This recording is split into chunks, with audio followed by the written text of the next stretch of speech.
Segunda carta de Pedro, capítulo 3, verso 13.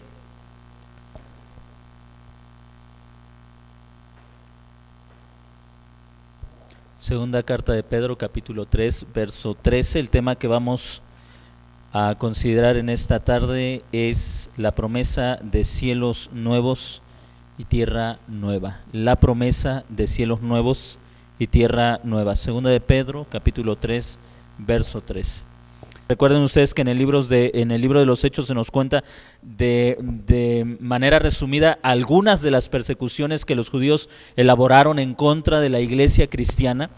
También el apóstol Pablo en su testimonio nos cuenta cómo, queda registrado en la Biblia cómo él mismo persiguió a la iglesia y la perseguía de ciudad en ciudad, cumpliendo así las palabras del Señor Jesucristo cuando le dijo a sus discípulos en Mateo capítulo 23, le dijo a los fariseos, le dijo a los judíos en Mateo capítulo 23, les dijo: les enviaré a profetas, les enviaré a sabios, a unos de ellos perseguirán, a otros crucificarán y los perseguirán de ciudad en ciudad. Y eso fue precisamente lo que hizo el pueblo de Israel, los que no creyeron en Jesús, lo que hizo con la primera iglesia, persiguiéndolos de ciudad en ciudad con el propósito de exterminar, de acabar con esta nueva fe que, según desde el punto de vista de los fariseos, de los maestros de la ley, era una fe que atentaba contra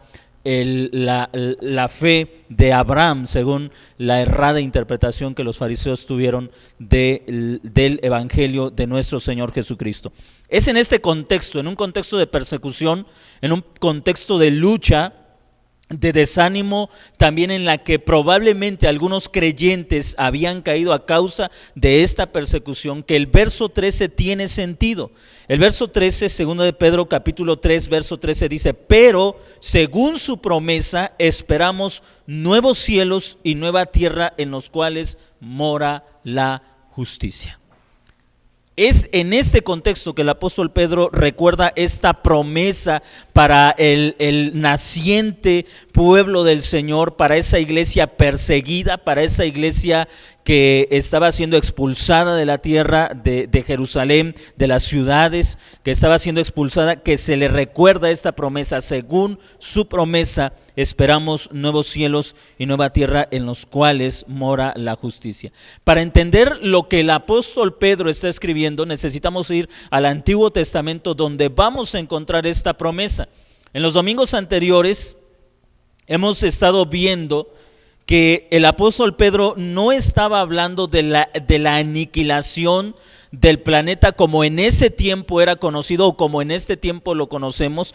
Pedro no hablaba de la aniquilación del cielo o de la tierra, sino de la renovación del cielo y de la tierra. Pero más allá de una renovación física, de una renovación material, comienza a través de una renovación espiritual, a través de un nuevo nacimiento, de una nueva humanidad, de un nuevo hombre que es posible solamente en la persona de Jesucristo. Tomando en cuenta esto, acompáñenme a el profeta Isaías, al libro del profeta Isaías, para que en esta parte de las Escrituras podamos entender la promesa que el Señor, que el apóstol Pedro da o recuerda a la iglesia respecto a los nuevos cielos y a la nueva tierra. Libro del profeta Isaías, capítulo 65, verso 17 en adelante. Quiero hacer la lectura y por favor usted me sigue en esta lectura.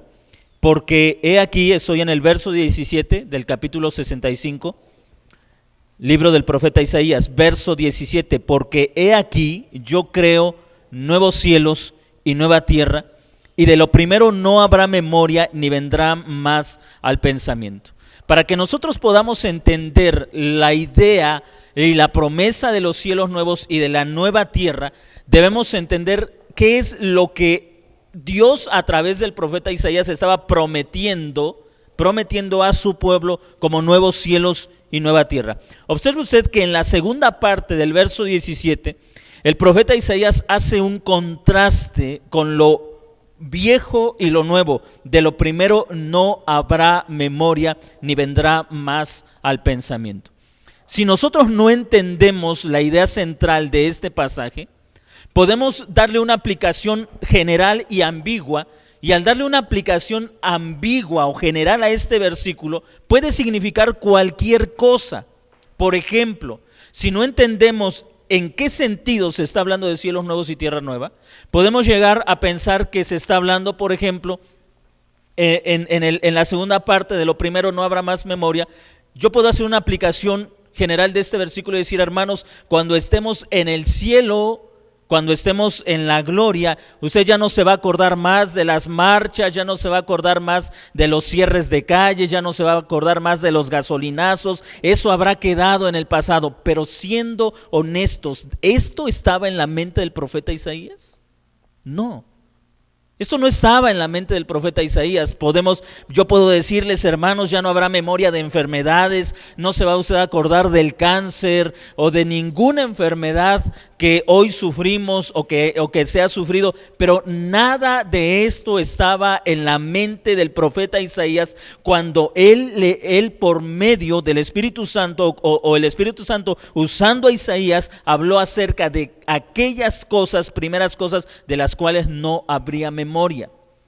La promesa de los cielos nuevos y de la tierra nueva, en esencia, no tiene que ver con un cambio, no tiene que ver con un cambio en lo físico, aunque esa va a ser la consumación, pero lo esencial no tiene que ver un cambio en lo físico, sino lo esencial está en el cambio de la relación que el hombre tiene con Dios, y hacia allá vamos a ir avanzando. Lo primero que quiero que usted entienda es cómo el profeta Isaías enseñó al pueblo respecto a los cielos nuevos y a la tierra nueva, lo que ellos debieron entender, y cómo el apóstol Pedro tomó esa promesa, la enseñó a una iglesia que estaba sufriendo situaciones semejantes a las del pueblo de Israel cuando se escribió esta parte, cómo las aplicó y cómo nosotros podemos hoy aplicarla a nuestra propia experiencia como creyentes.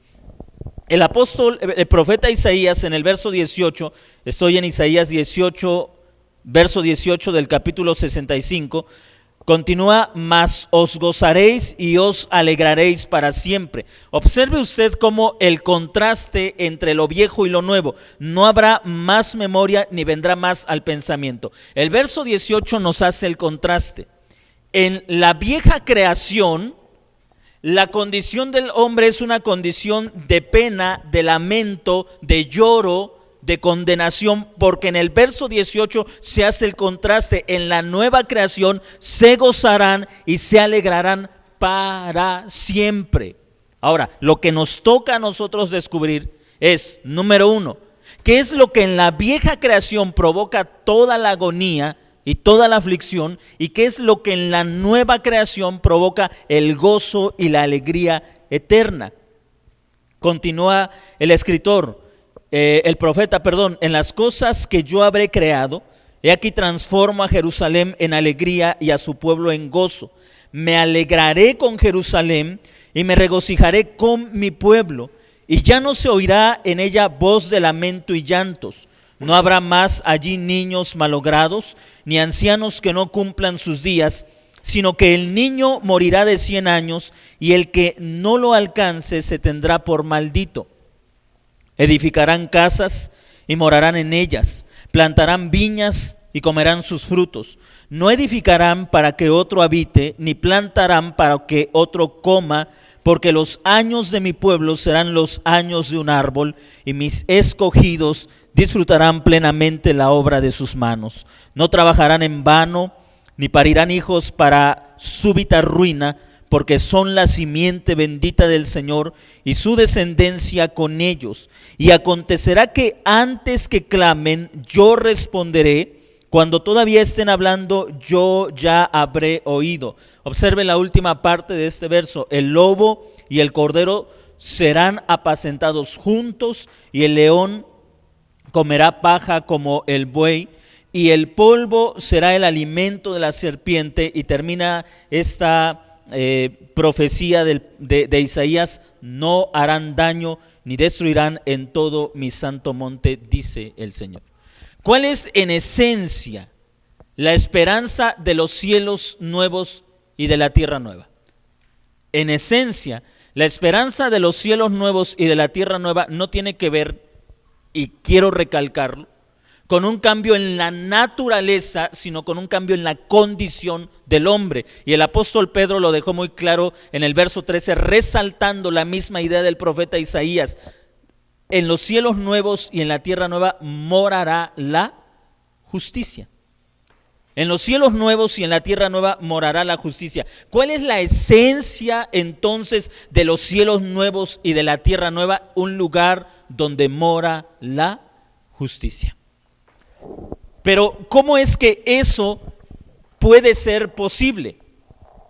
Lo que acabamos de leer aquí, hermanos, en Isaías 65, tiene un paralelo en el mismo libro del profeta Isaías, en el capítulo 11, y mientras usted lo busca, recuerde que el profeta Isaías ejerció su ministerio precisamente en una de las épocas de declive de la nación de Israel más marcadas. Usted puede conocer la historia de Israel en el primer libro de Reyes, en el primer libro de las Crónicas de los Reyes, donde usted se va a dar cuenta la decadencia de los reyes que llevó desde la división del reino en el norte y en el sur, la decadencia que hubo en los dos reinos.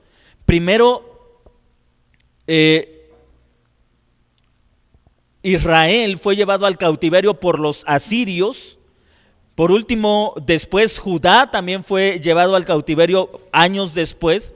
Y en todo este periodo nos habla la historia bíblica del declive moral que hubo en Israel. Al profeta Isaías le tocó hablar en contra de esa decadencia moral. Si usted lee el libro del profeta Isaías en varias partes, se va a dar cuenta de las acusaciones que Dios hace a través del profeta de la maldad que había en el pueblo de Israel. Pero no solamente en el pueblo, incluso los sacerdotes, los sacerdotes y algunos profetas estaban apartando al pueblo de Dios. Eso es lo que hace que la ira de Dios se encienda. Si tiene sentido la esperanza de cielos nuevos y de tierra nueva, es precisamente en este ambiente cuando Israel está sufriendo, un pueblo que fue llamado a ser luz a las naciones, que recibió las leyes de parte de Dios para vivir en justicia y en santidad. Y si en algún lugar en todo el mundo de aquel tiempo debería encontrarse la justicia, ¿saben dónde era? En Israel, porque era un pueblo con ley, un pueblo llamado por Dios, un pueblo sacado de la esclavitud. La gente, los gentiles, las demás naciones deberían voltear a Israel y ver a Israel como un modelo de justicia, de santidad. Pero cuando ellos miraban a Israel, ¿sabe qué encontraban? Encontraban paganismo, encontraban idolatría, encontraban injusticia, encontraban maldad, encontraban una religiosidad hueca, hipócrita, sin sentido. El Señor, por medio del profeta Isaías, les dice: estoy harto de sus lunas nuevas, de sus derramamientos de aceite, de sus sacrificios de bueyes. ¿Qué es lo que demanda el Señor del pueblo? No es sacrificios, sino misericordia. Dice Miqueas, también uno de los hombres que profetizó, que habló, que ejerció su ministerio en una época muy similar a la del profeta Isaías. En el libro del profeta Isaías, en el capítulo 11, en medio de esa situación de injusticia, donde los hombres que habían sido elegidos para dirigir al pueblo en santidad, como fueron reyes, sacerdotes y profetas, no lo estaban haciendo, se da la promesa de un hombre que sí lo haría. Isaías 11 dice: pero saldrá una vara del tronco de Isaí, un vástago retoñará de sus raíces. Y observe usted el verso 2: y reposará sobre él Espíritu del Señor, espíritu de sabiduría y de inteligencia, espíritu de consejo y de poder, espíritu de conocimiento y de temor del Señor. Se deleitará en el temor del Señor. No juzgará según la vista de sus ojos, ni arbitrará por lo que oigan sus oídos, sino que juzgará con justicia a los pobres y arbitrará con equidad por los mansos de la tierra. Herirá al opresor con la vara de su boca, y con el espíritu de sus labios matará al impío. La justicia será el cinto de sus lomos y la fidelidad ceñidor de su cintura. Ahora, si usted avanza, va a encontrar en el verso 7, desde el verso 6 en adelante, una cita similar a la que ya leímos en Isaías 65, al final de Isaías 65. Observe en el verso 6, entonces morará el lobo con el cordero y el leopardo comerá junto al cabrito, el becerro, el cachorro del león y el animal echado crecerán juntos y un niño los pastoreará. Quiero que observe usted lo similar de la referencia de la que acabamos de leer de Isaías 11 con Isaías 65 verso 25. El lobo y el cordero se apacentarán juntos. Ahora, el profeta Isaías está usando analogías o metáforas para llevarnos a la esencia de lo que él está hablando. Si regresamos un poco y quitamos estas figuras, estas metáforas que utiliza el profeta para anunciar la gran paz, que en ese momento no existía a causa de la perversidad de sus reyes, de la perversidad de sus sacerdotes y de la perversidad de sus profetas, porque los reyes, sacerdotes y profetas habían sido escogidos, ungidos por el Señor para implementar la justicia y el derecho en el pueblo de Israel, pero ninguno de ellos lo había logrado, ni siquiera años atrás Salomón lo había conseguido, porque el mismo Salomón se apartó de Dios, se alejó de Dios. Y a causa de su desobediencia, usted sabe que Dios le dijo que le partiría el reino. Y le dijo, pero no en tus días, por amor a David tu padre, pero en los días de tu hijo el reino se dividirá por la desobediencia de Salomón. La decadencia no paró ahí, siguió y cada generación era peor que la anterior. Llegó un punto en que Israel había llegado a tal maldad y tal perversidad que la gloria del Señor estaba completamente opacada por la maldad del pueblo. Es en este contexto que se da la promesa de cielos nuevos y de tierra nueva. Pero ¿a qué se refiere, mis hermanos?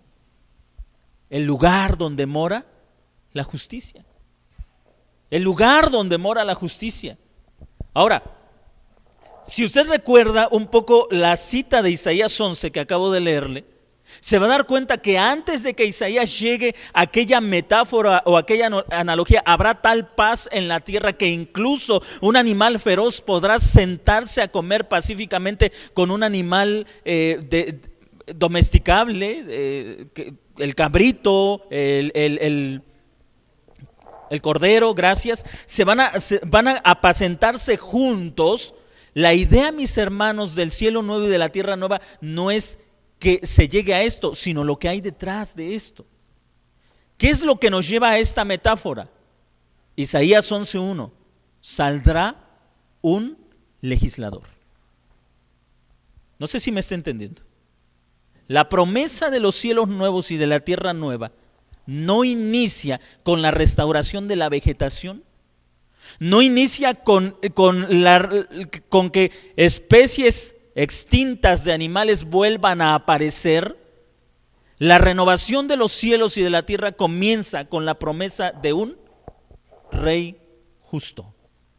Ahí comienza la promesa de cielos nuevos y de tierra nueva. Observe bien las palabras del profeta Isaías. Pero saldrá una vara del tronco de Isaí, un vástago retoñará de sus raíces. Y después de que nos da las características en los versos que componen del 2 al 4, al 5, el 5 termina, la justicia será el cinto de sus lomos y la fidelidad ceñidor de su cintura. Este rey prometido será tan justo y tan fiel que serán las principales características de su vida. Y es precisamente este rey que reina, que gobierna, o que se le promete al pueblo de Israel que reinará y que gobernará, que establecerá la justicia y la paz. Y es en ese sentido y en ese contexto que se nos da la metáfora del lobo con el cordero, del leopardo con el cabrito, del becerro del cachorro, del becerro y del cachorro del león juntos, del niño jugando en la cueva del áspid, de una serpiente venenosa. Todo esto son metáforas que nos están diciendo, cuando este rey venga, habrá tal justicia que nadie hará daño. Y utiliza imágenes que el hombre conoce, pero no para decirnos que así va a ser, es decir, que nunca más un león se va a comer a un cabrito, sino que este rey será tan justo que entre los seres humanos no habrá más daño, no habrá más maldad. Mis amados hermanos, yo quiero que entendamos esto. La mayoría de las personas, cuando hablan de cielos nuevos y de tierra nueva, piensan en una eternidad lejana, en un futuro lejano, cuando estemos allá en el cielo. Pero si usted se da cuenta, el profeta Isaías, haciendo la analogía de o comparando las dos citas de Isaías 11 e Isaías 65, los cielos nuevos y la tierra nueva comienzan con la venida de este hombre prometido en el verso 11, el tronco, la vara del tronco de Isaí, el vástago que retoña. ¿Y quién es ese hombre? Jesucristo. Ahora pensemos un poco. Si Jesucristo ya nació, si Él ya vino, ¿podemos pensar que los cielos nuevos y la tierra nueva son también ya una realidad? Quizá alguno de ustedes diga, yo no lo creo. Si usted me dice que esa es una verdad, quizá usted no conoce las últimas noticias que han sucedido en nuestro país. ¿Se ha dado cuenta de la terrible violencia que hay? De los saqueos, de las manifestaciones de gente que no puede ser frenada por nadie. ¿Eso es el cielo nuevo y la tierra nueva? Pero ¿de qué es lo que está hablando el profeta Isaías? Dos cosas debemos entender. Número uno, esta es una promesa para su pueblo, no para todos.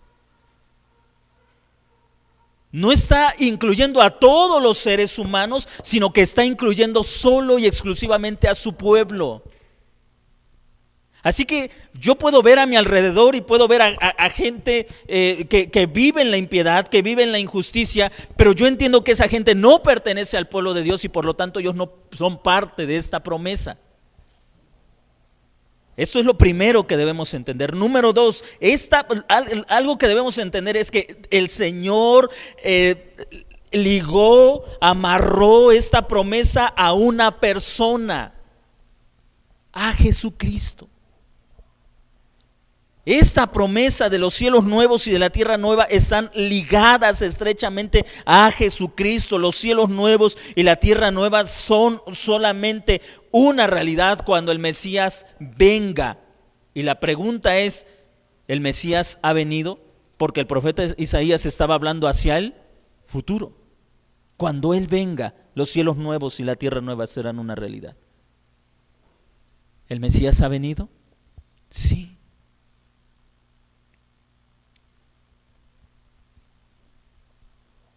¿Tenemos entonces cielos nuevos y tierra nueva? Sí, pero debemos entender a la luz de la palabra de Dios lo que implica esta verdad sobre los cielos nuevos y sobre la tierra nueva. Escuche, quiero que retenga en su mente, quiero que lo guarde en su mente en primer lugar.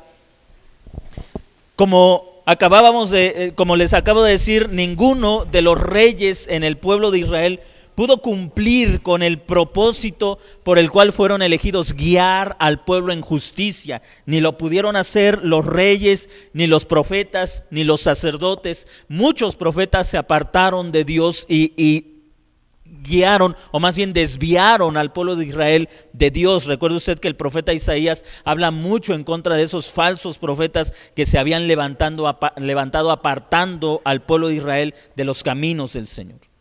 Pero está la promesa de este Redentor. Ahora, cuando nosotros llegamos a 2 de Pedro capítulo 3 verso 13, el profeta Isaías mira hacia adelante y dice: cuando se levante el vástago, el retoño, cuando este hombre se levante, entonces vendrá la justicia a la tierra. Mira hacia adelante. Pero llegamos a 1 de Pedro capítulo 3 verso 13 y usted lee esta cita y Pedro todavía mira hacia adelante, pero según su promesa, y observe usted, esperamos cielos nuevos y tierra nueva. Todavía a este punto los cielos nuevos y la tierra nueva eran una promesa. Quiero volverles a hacer la pregunta: ¿por qué? Pero si Él ya había resucitado.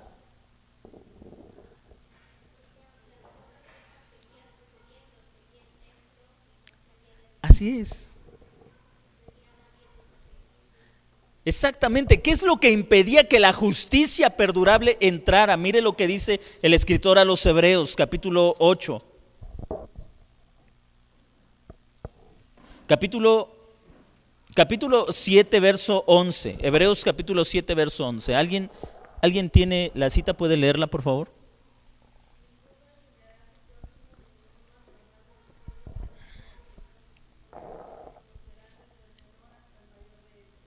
Bien, gracias. Ese fue 8:11. 7:11.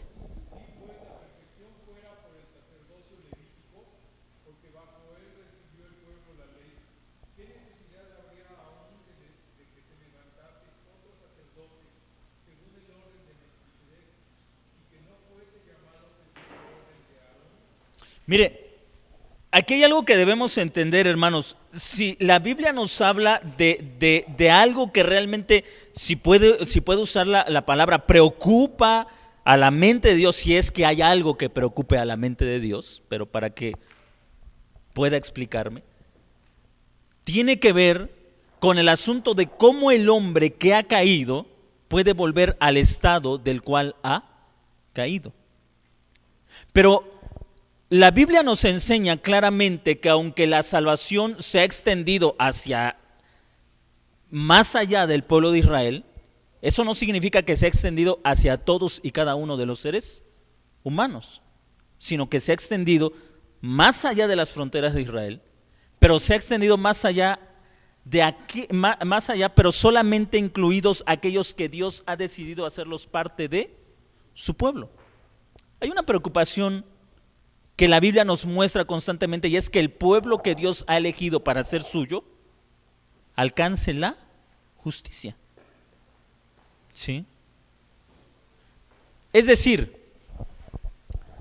creo que en el plan redentor de Dios, Dios no se preocupa por el conflicto entre Peña Nieto y Donald Trump.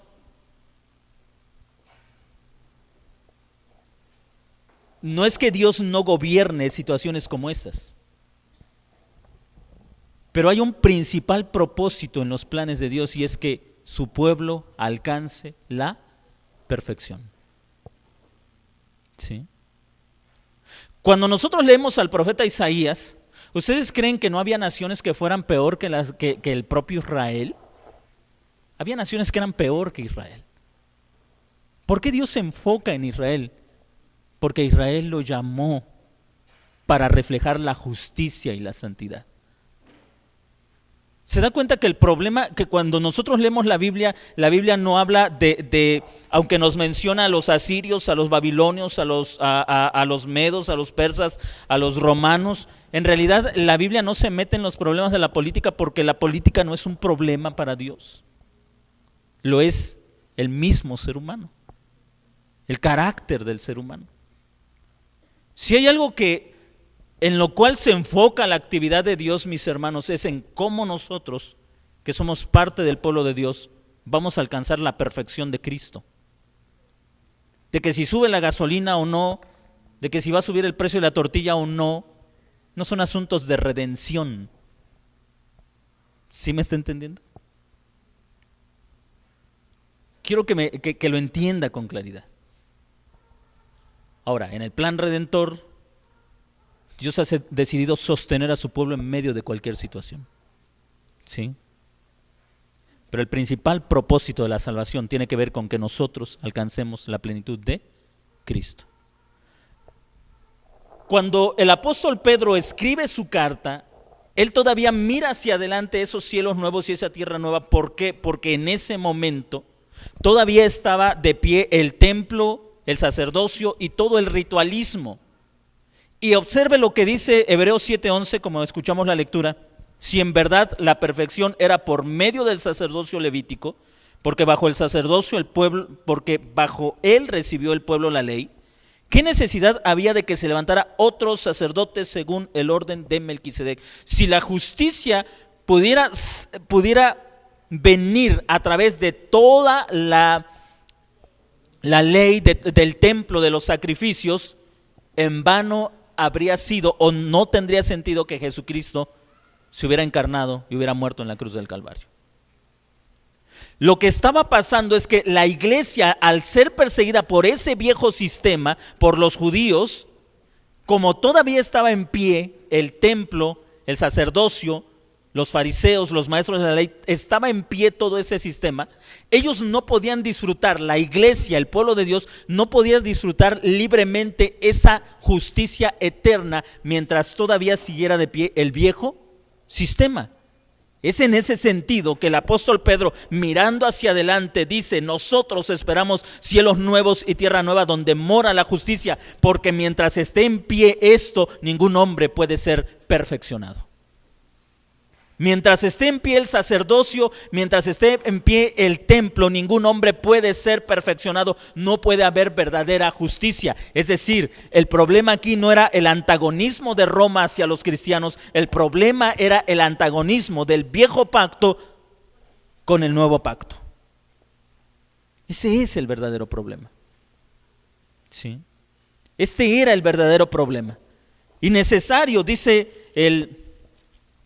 el escritor a los Hebreos, en Hebreos capítulo 8, verso, ahora sí, 13, bueno, usted recuerda el nuevo pacto que lo hemos leído muchas veces, pero a partir del verso 13 del capítulo 8 de la carta a los Hebreos, el escritor a los Hebreos dice: al decir nuevo, ha declarado anticuado el primero, y lo que es anticuado y va caducando está próximo a desaparecer. Cuando esto desapareció, en verdad la iglesia entró a nuevos cielos y nueva tierra. ¿Por qué? Seguía siendo el mismo panorama, mis hermanos, seguían estando los romanos en el gobierno, seguía existiendo exactamente lo mismo, pero es que esto habla de la relación del hombre con Dios. En este sentido, la iglesia vive en cielos nuevos y tierra nueva. Desde luego, nosotros esperamos la consumación de estos cielos nuevos y de esta tierra nueva, pero no miramos hacia adelante, caminamos ya en ellos. No los esperamos a la lejanía, ya vivimos en ellos, esperamos la meta, la consumación cuando esto llegue a su perfección, pero estamos ya caminando en ellos. ¿Por qué? Porque si alguno está en Cristo Jesús, escribió el apóstol Pablo, nueva creación, es parte de una nueva creación. Así que nosotros no miramos a la lejanía: oh Señor, que ya venga ese cielo nuevo y esa tierra nueva. Nosotros decimos: estamos en ellos. Estamos en ellos. Hay algo, hermanos, que hace diferente a la relación que hoy nosotros tenemos con el Señor de lo que lo tuvieron los creyentes en el viejo pacto. Apocalipsis capítulo 20.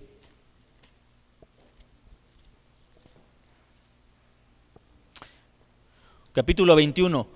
Permítame hacer una pausa. No sé si usted tenga algún comentario, alguna pregunta.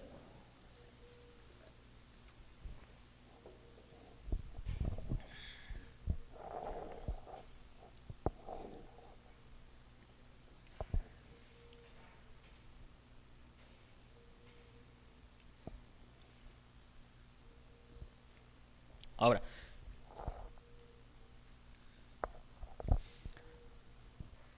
lo que debería pasar y lo que debería estar pasando es que toda la sociedad impía, al voltear hacia la iglesia, debe ver un lugar completamente diferente, donde mora la justicia. Porque estamos en el mundo, pero no somos del mundo. Y cómo nosotros, siendo una nueva creación, podemos coexistir en una vieja creación. Este es el reto, el llamado de la iglesia. Nosotros debemos vivir como una nueva creación en un mundo viejo, en un mundo gastado por el pecado, gastado por la injusticia, gastado por la maldad. Nosotros debemos vivir como nuevas criaturas, como siendo parte de una nueva creación donde en nuestras relaciones, en nuestra vida reina la justicia. Observe usted las palabras del apóstol Juan en Apocalipsis capítulo 21 hablando de lo mismo. Ahora, el apóstol Juan nos habla de lo que implica este nuevo cielo y nueva tierra. Vi un cielo nuevo y una tierra nueva, porque el primer cielo y la primera tierra pasaron y el mar no existía más. Recuerde que aquí la primera tierra está caracterizada por injusticia, por maldad, por desobediencia, pero está hablando de aquel pueblo que, siendo llamado a ser luz a las naciones, no pudo serlo. Aquella primera tierra pasó. Dice el verso 2: y vi que descendía del cielo de Dios la ciudad santa, una nueva Jerusalén. Gálatas, si no me equivoco, capítulo, mejor si me equivoco, déjeme ir allá. Una nueva Jerusalén. No está hablando de una ciudad física, sino de las personas que habitan esa ciudad. Gálatas capítulo 4.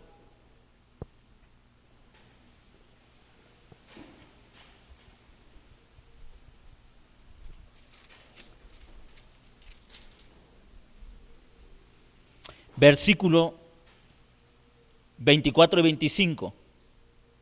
El apóstol Pablo usa una alegoría, usa una metáfora para enseñar una verdad a la iglesia de Galacia que no entendía la diferencia entre el antiguo pacto y el nuevo pacto. Verso 24, Gálatas 4:24, las cuales son alegoría porque estas son dos pactos. Una, Agar del monte Sinaí engendra para esclavitud. Ahora bien, Agar es el monte Sinaí en Arabia y es figura de la Jerusalén actual, pues está esclavizada con sus hijos. Pero la Jerusalén de arriba, la cual es nuestra madre, es libre. Así que en Apocalipsis capítulo 21, cuando el apóstol Juan dice: vi que descendía del cielo de Dios la ciudad santa, una nueva Jerusalén, ¿qué está viendo? ¿Edificios que descendían del cielo? No, un nuevo pueblo. ¿Y quién es ese nuevo pueblo? La iglesia. El apóstol Juan está viendo descender a la iglesia cuando ese nuevo pueblo entró en funciones. Cuando entró en vigor el nuevo pacto.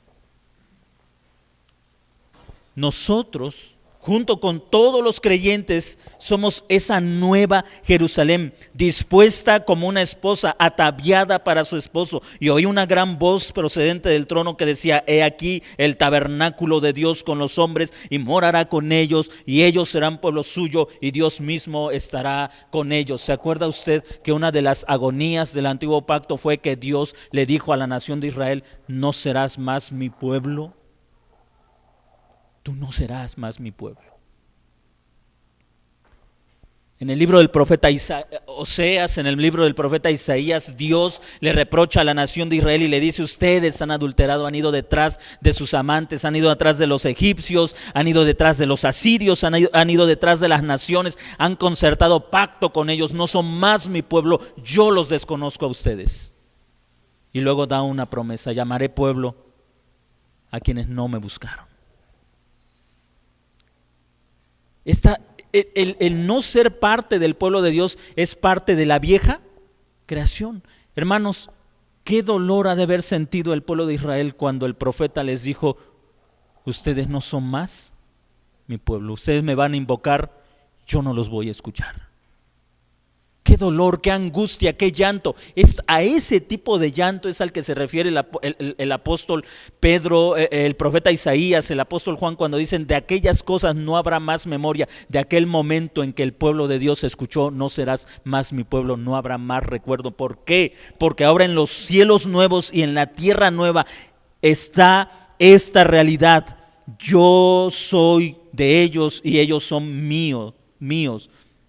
Ellos serán pueblo mío y Dios mismo estará con ellos. Ahora, observe usted cómo en el verso 3 se nos dice que el tabernáculo de Dios está con los hombres. Para cuando el apóstol Juan recibió esta revelación, dígame, ¿qué estaba de pie? ¿El tabernáculo o el templo? El templo. Dependiendo de la fecha, ¿estaba de pie o estuvo de pie? El templo.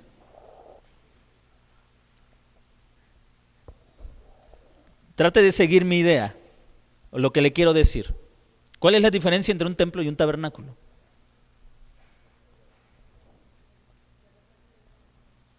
El tabernáculo era una tienda movible, se desmontaba para que el pueblo de Dios pudiera tener movilidad a donde quiera que iba. El templo fue construido cuando Israel se asentó en la tierra, cuando entraron. Ahora el templo no se puede mover, pero el tabernáculo sí. Observa usted cómo en el verso 3, en los nuevos cielos y la nueva tierra, no hay un templo, hay un tabernáculo. ¿Por qué un tabernáculo?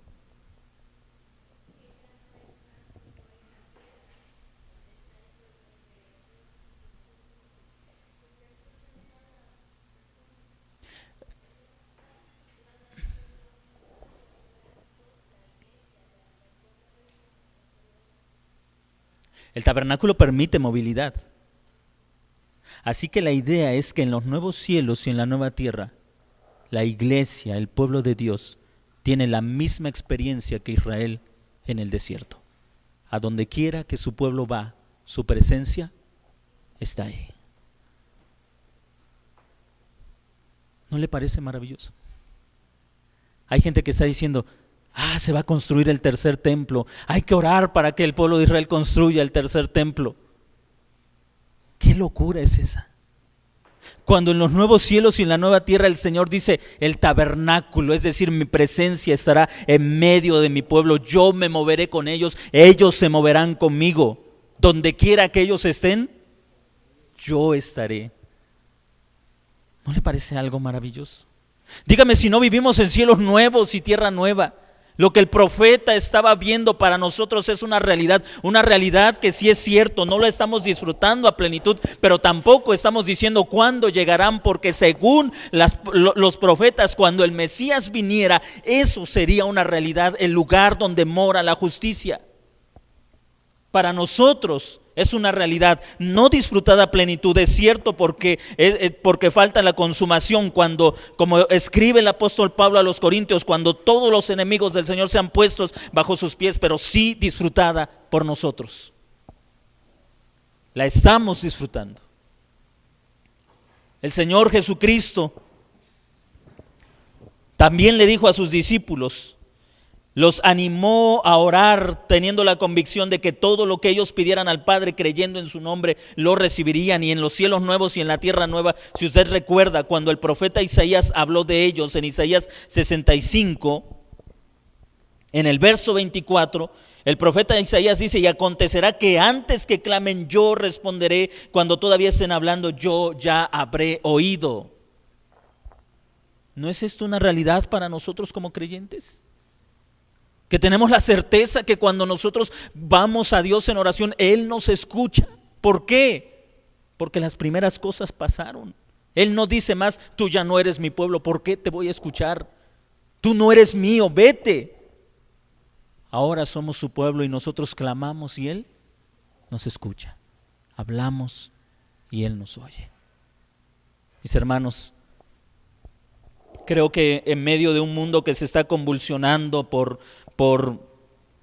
problemas políticos, sociales, económicos, nosotros como iglesia necesitamos recordar que aunque estamos en este mundo, no pertenecemos más a este sistema caído. Lo que hace que mucha gente se atemorice, se aterrorice, no debe ser un temor y terror para nosotros.